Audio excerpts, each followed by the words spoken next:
I want to say welcome. Welcome everyone to the Women's College Fall 2012 Luncheon.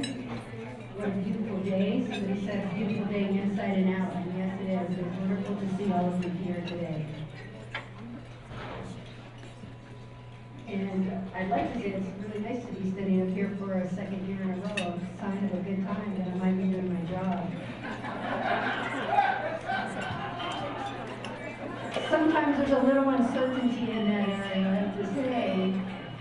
I'm just going to say very quickly here that I don't know how many of you opened the invitation. I know it looks a little bit different what you're seeing up here. There was a red apple, but how many opened that invitation and thought, yeah, I'm that red apple.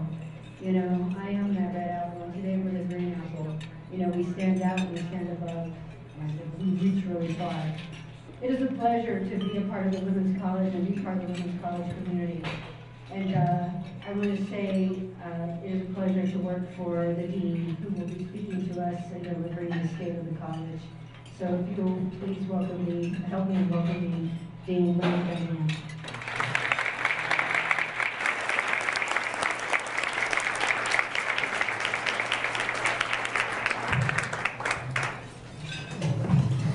For those of you who saw the invitation was a red apple in a sea of green apples.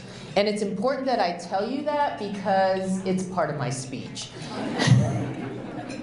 And so I'm just looking over at Liz McGee, who's one of our amazing University of Denver undergraduate students and has worked in our office now for 4 years, and I'm mouthing over to her, "You changed the color of the apple."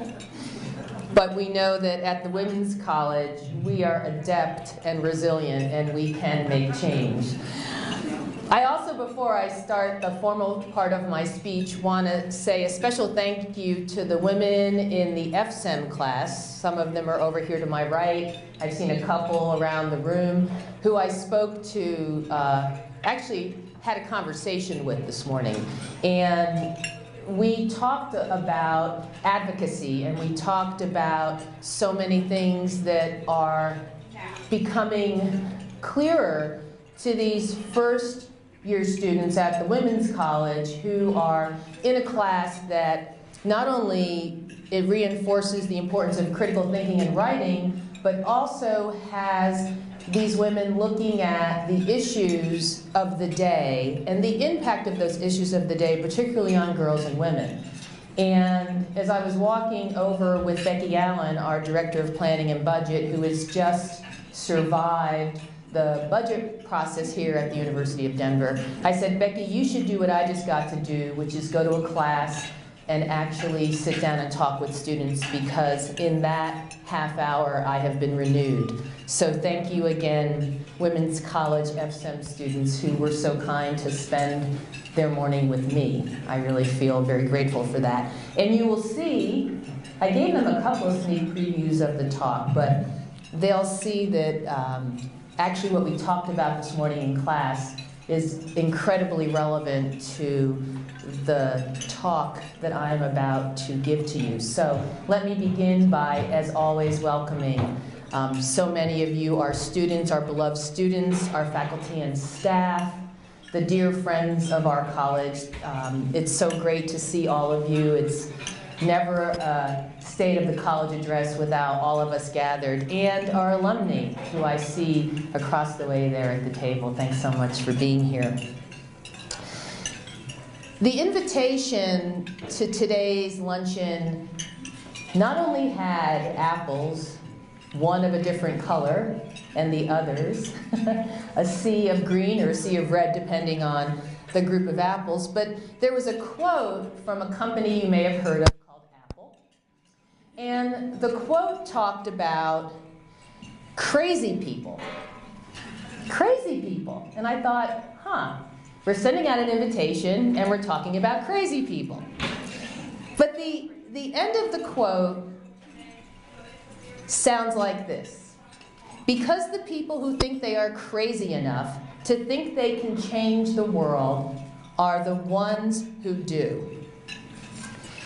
And as I looked at the different colored Hard apple, and I thought, well, is this the crazy apple or the different apple? I happen to be a big fan of Granny Smith apples, so I'm actually happy that our visual has the green apple as the odd apple out these days, because I can relate more. And it's also in our salad today, great fall apple.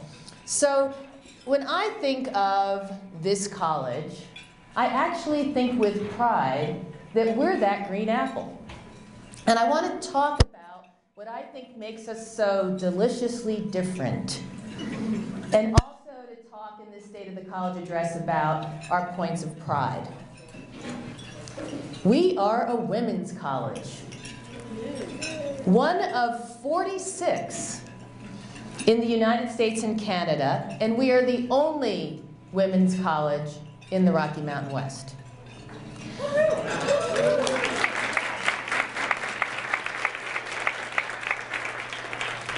We are Colorado Women's College, founded in 1888, and we are on the cusp of celebrating 125 years of educating women, of educating bold leaders who do that leadership, who show that leadership in the communities where they live, where they work, and where they engage.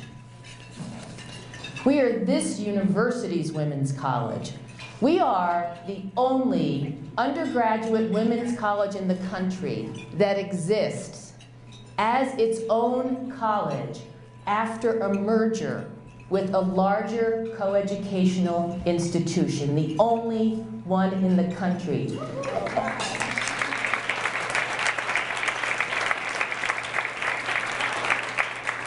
And for that, we are grateful to the University of Denver, and the University of Denver is incredibly proud of us. We welcome students into a rich learning community. Our student body is so wonderfully gorgeous. And I don't say that in the stereotypical sense of the airbrushed model on the cover of a magazine, which was part of what we talked about in FSEM this morning.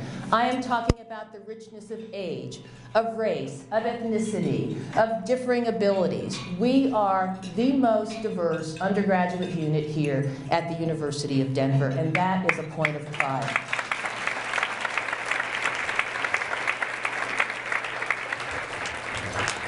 We engage our students in research.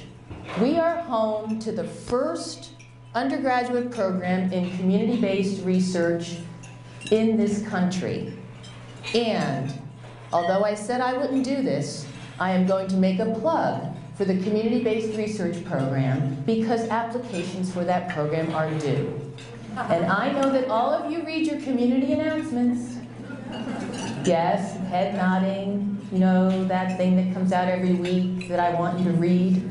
So please look at community announcements and make sure if you would like to engage with that level of research with our faculty, you are a part of that program.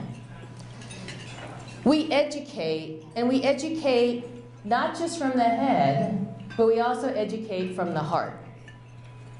We actually care about who you are here. And for those of you who have heard me speak at an open house, I have often said, if you want to be anonymous, do not come to this college.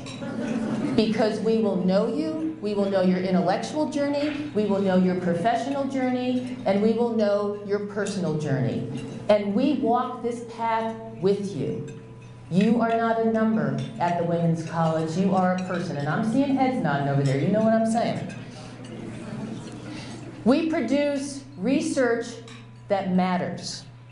Our faculty, alumni, and students right now are authoring the second edition of a national study called Benchmarking Women's Leadership, where we will examine 14 different sectors, everything from higher ed, K-12, Fortune 500, Fortune 1000, nonprofits, journalism, media, and we are benchmarking where women sit across 14 sectors in positional leadership roles. And in addition, we are also looking at the paths of influence that women have across the spectrum, not just in the leadership roles, but who are the thought leaders? Who's on Sunday morning television or not? And so that study that we are doing will elevate this college to not only a national audience, but an international audience. And recently, the lead author of the study, Professor Lennon, was interviewed by a newspaper in London, where they talked about how this research is being unearthed around how women are creating influence. And in so many ways, and I say this with affection to all of the men in the room, women are doing a heck of a job. And they are in many ways overtaking men in terms of influence across the sectors.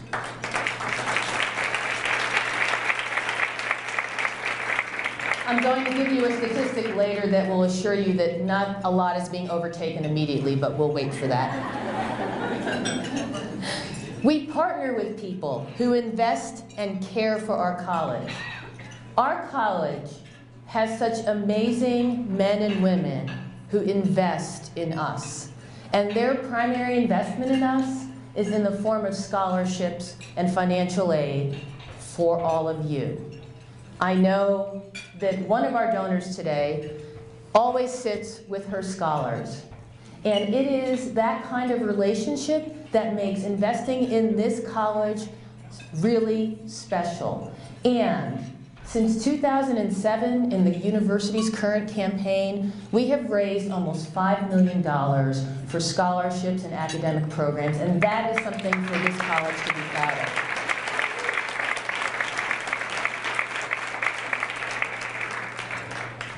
We lift as we climb. Our students work with the Girl Scouts, the Girls Athletic Leadership School, MICASA, the Florence Crittenden School for Girls. We've had a long-standing commitment now to Project Education Sudan and the Ayeka Girls School. And Professor Zach Dance has led that initiative to support Project Education Sudan. This is evidence of our students' commitment to girls and women locally, nationally, and globally. We serve our veterans. Our college is home to women who have served our nation's armed forces. Our veterans population continues to grow. And the way in which the university matches our undergraduate tuition actually enables a veteran to attend on the GI Bill in ways that allow her to have this private undergraduate education experience, and for that we're very proud.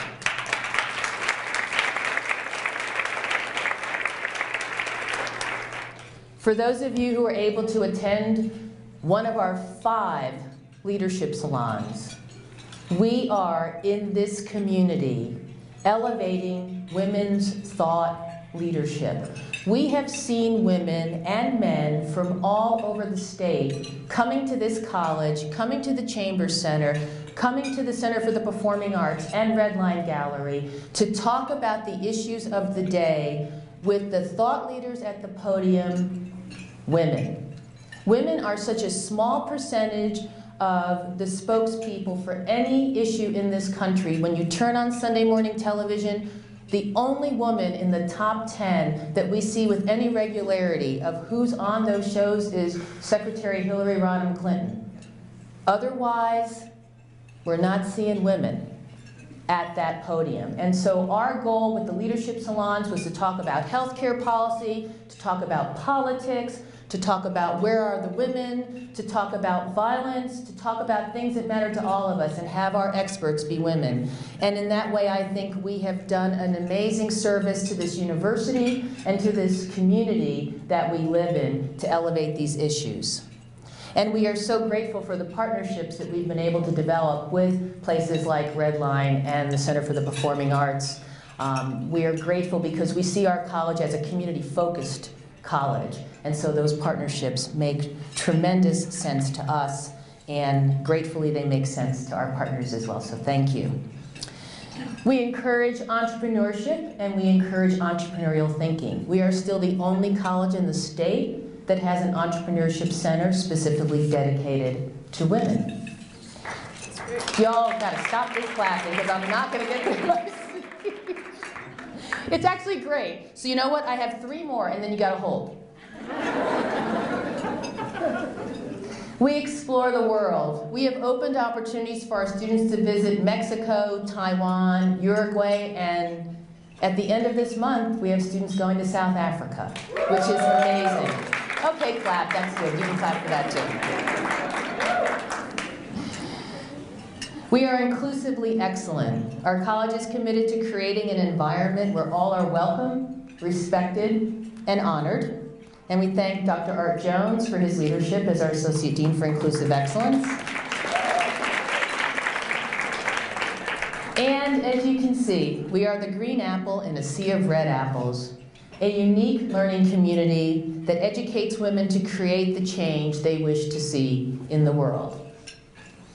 You know, like all of you, with a few exceptions in the room, I went to a women's college, and I'm a graduate of a women's college. And I know that women's college graduates have an important role to play in the leadership of this nation.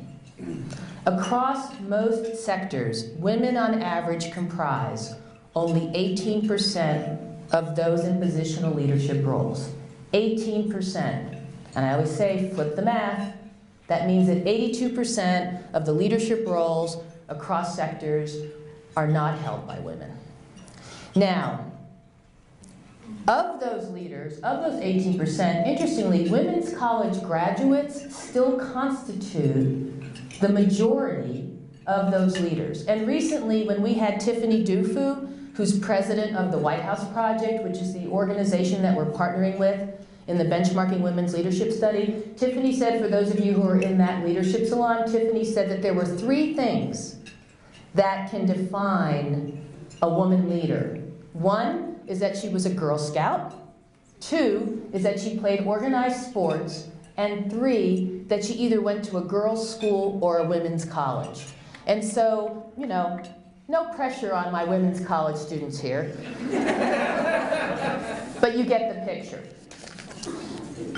So as I was preparing for today's speech, I got to thinking about who are the women who I admire and who are the women who I think set the tone for so much of what it means to be at a women's college and what it means to be the change you want to see in the world.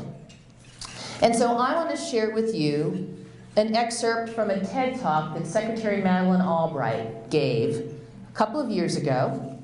And for those of you who don't know, Secretary Albright was raised here in Denver. There she is. You're going to see she's wearing a pin like I have on. It's the Breaking the Glass Ceiling pin, just so you know. And Secretary Albright is also a graduate of Wellesley College, which was one of the first women's colleges in the country. So let's take a moment to listen to Secretary Albright talk about her service and her views on women and leadership. But basically, I love being a woman. And so what happened, and I think there'll probably be some people in the audience that will identify with this.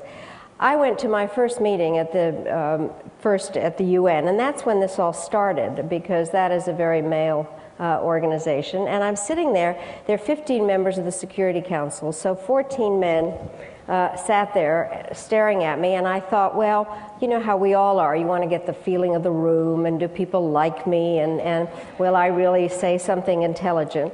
And all of a sudden I thought, well, wait a minute. I am sitting behind a sign that says the United States.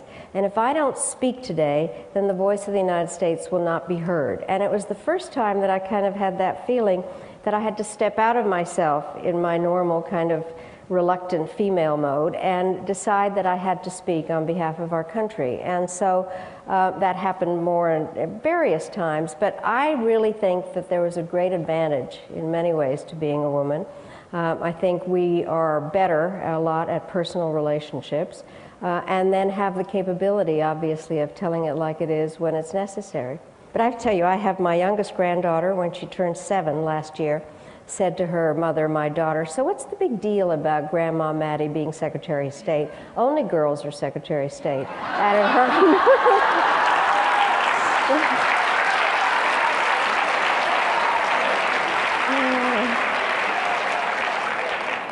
Because in her lifetime, that would be so. Yeah. What a change that is. As you travel now all over the world, which you do frequently, how do you assess this global narrative around the story of women and girls? Where are we?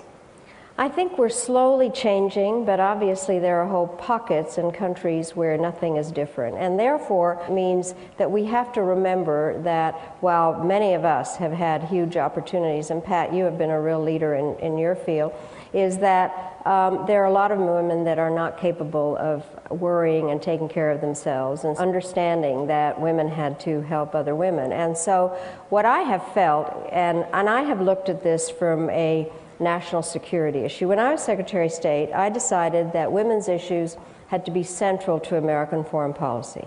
Not just because I'm a feminist, but because I believe that societies are better off when women are politically and economically empowered.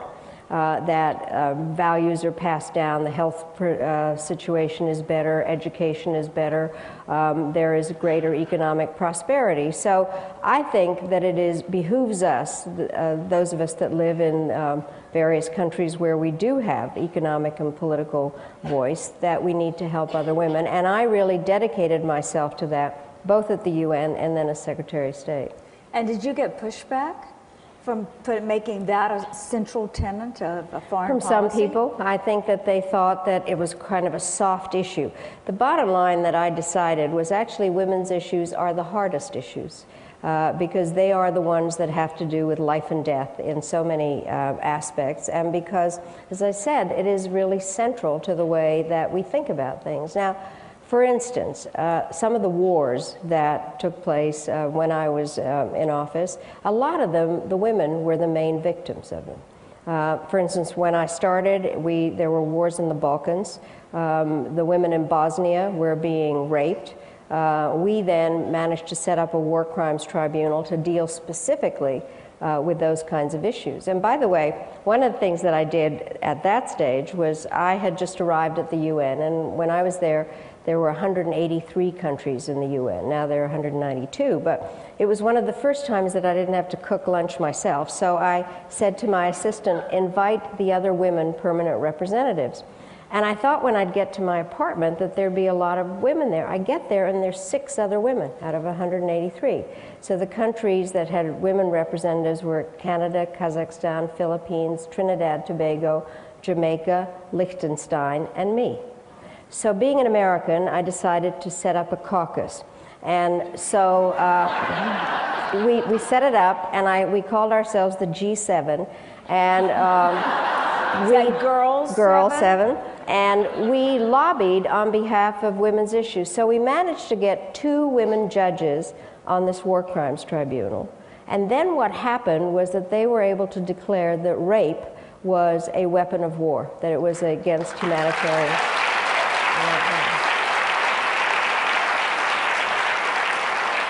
So when you look around the world and you see that in many cases, certainly in the Western world, women are evolving into more leadership positions, and even in other places, some barriers are being brought down.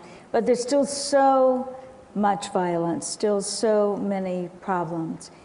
And yet we hear there are more women at the negotiating tables. Now, you were at those negotiating tables when there weren't, when there was maybe one voice, maybe 1 or 2 others. Do you believe, and can you tell us why, there is going to be a significant shift in things like violence and peace and conflict and resolution on a sustainable basis? Well, I do think when there are more women that the tone of the conversation changes, and also the goals of the conversation change. But it doesn't mean that the whole world would be a lot better if it were totally run by women. If you think that, you've forgotten high school. So the bottom line is that I think that there is a way, when there are more women at the table, that there's an attempt to develop some understanding. So for instance, what I did when I went to Burundi, we got Tutsis and Hutu women together to talk about some of the problems that had taken place in Rwanda. And so I think the capability of women to put themselves, I think we're better about putting ourselves into the other guy's shoes and having more empathy. I think it helps in terms of the support if there are other women in the room. When I was Secretary of State, there were only 13 other women foreign ministers. And so it was nice when one of them would show up. For instance, she is now the president of Finland, but Tarja Halonen was the foreign minister of Finland and at a certain stage head of the European Union. And it was really terrific because one of the things I think you'll understand, we went to a meeting, and the men in my delegation, when I would say, well, I feel we should do something about this, and they'd say, what do you mean feel?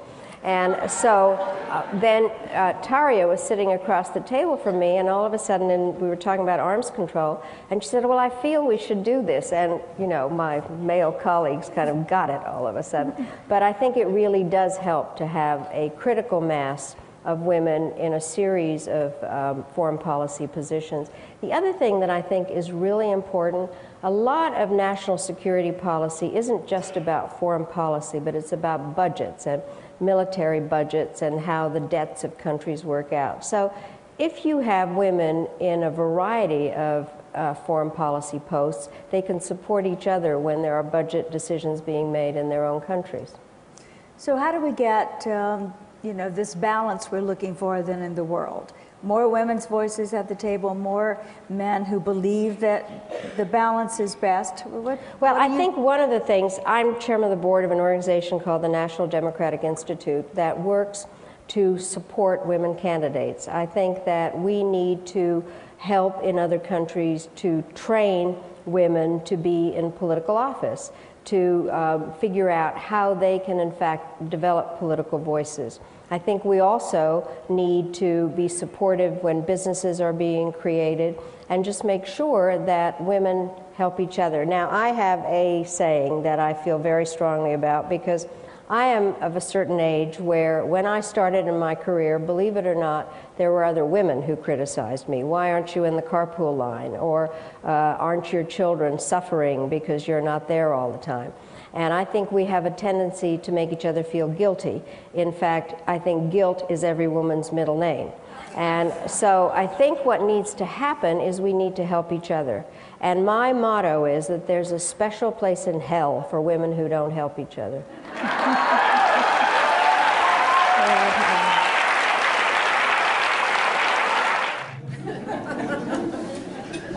We'll get back to that quote. So when I think about the importance of women's colleges in general, and this women's college in particular, I think about the themes of Secretary Albright's remarks and how those themes relate to who we are as women and who we are as members of a women's college community.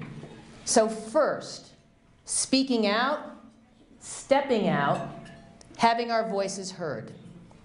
How often do we diminish ourselves, think that what we have to say is unimportant, or perhaps, horrors, we won't be liked?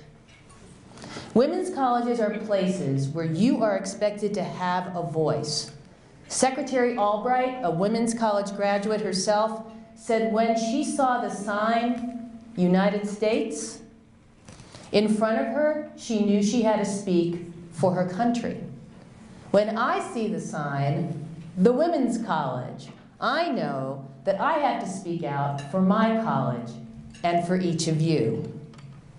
As a women's college student or alumna, what is the sign that you see in front of you that encourages you to speak and to have your voice heard? Second, Secretary Albright placed women and girls at the center of her work as Secretary of State. Why? She knows, as we know, that the political and economic empowerment of women and girls is the key to a better, healthier, and more resilient society. Women's colleges place women at the center. And this college places each of you at the center. What will you continue to do to place women and girls at the center within your own spheres of influence? Third, we heard Secretary Albright state that having more women at the leadership table changes the tone and goals of any conversation, creating opportunities and solutions that may not otherwise have been considered. She then spoke of the need to train women for political office and develop political voices. Now here's that statistic, and some of you heard me say this. Over the past 30 years, there have been relatively minor increases in women in leadership roles across sectors. So minor, in fact, that it will not be until the year 2085, if we continue at this pace, that there will be parity. Can we afford to wait that long? So my question to you is, how will you use this educational experience at this women's college to accelerate the rate of women in leadership roles by claiming yours? And then finally, Secretary Albright said there's a special place in hell for women who don't help each other.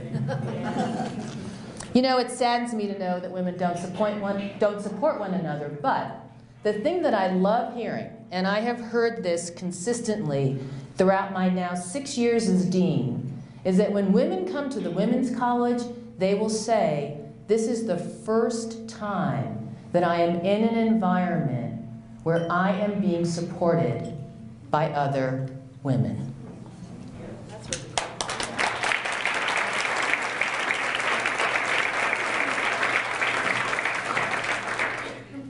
So I want you to take that spirit, knowing, as Secretary Albright said, as we all think about high school, that not every woman is as amazing as all of us in this room.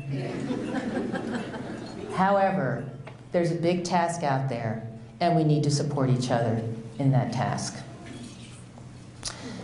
So getting back to that luncheon invitation where we talked about the crazy people who are crazy enough to think that they can change the world and that they are the ones who do.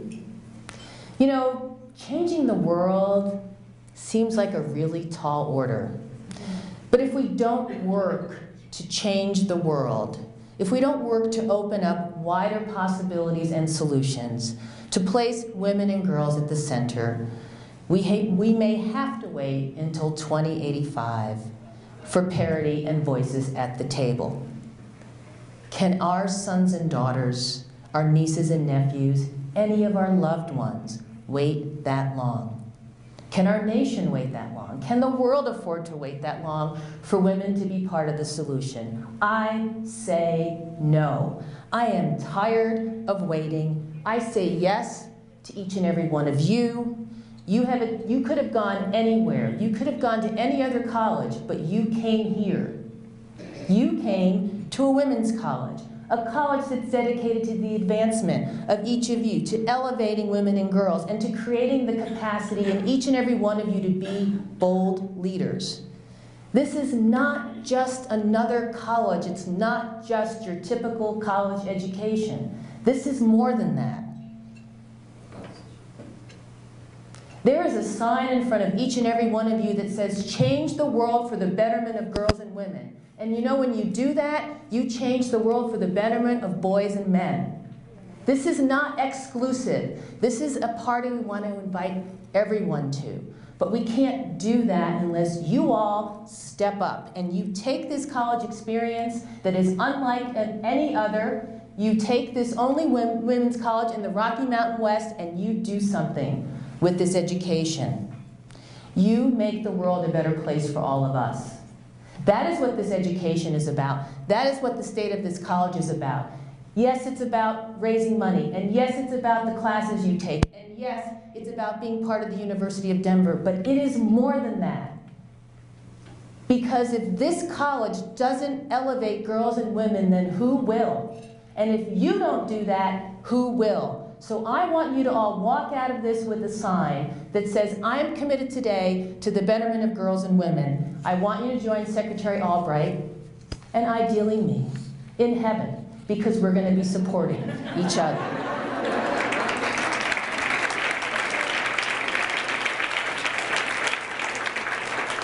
I want to leave you with 3 things.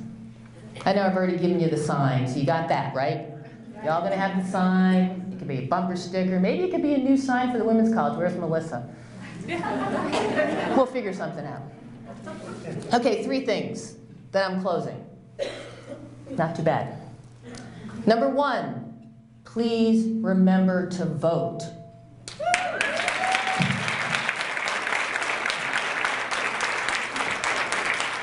I can tell Dr. Allen this now. The reason I was a little late this morning was because I was dropping off my ballot. Creata Watson, one of our distinguished alums, reminded me I was dropping it off late, but it is before Tuesday, so I think I'm okay.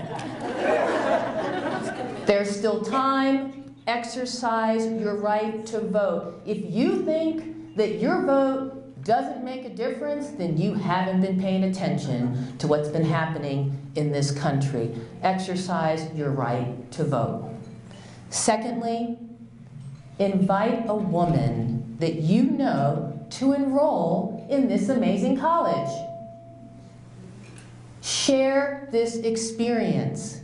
The only way we can change the world is if we get more of you in here. Alums, I'm looking at you too. Y'all talk about what a great experience this is. Well, share the word. Our biggest recruiters are each of you. And then, finally, be the change. To use Gandhi's expression, be the change you want to see in the world.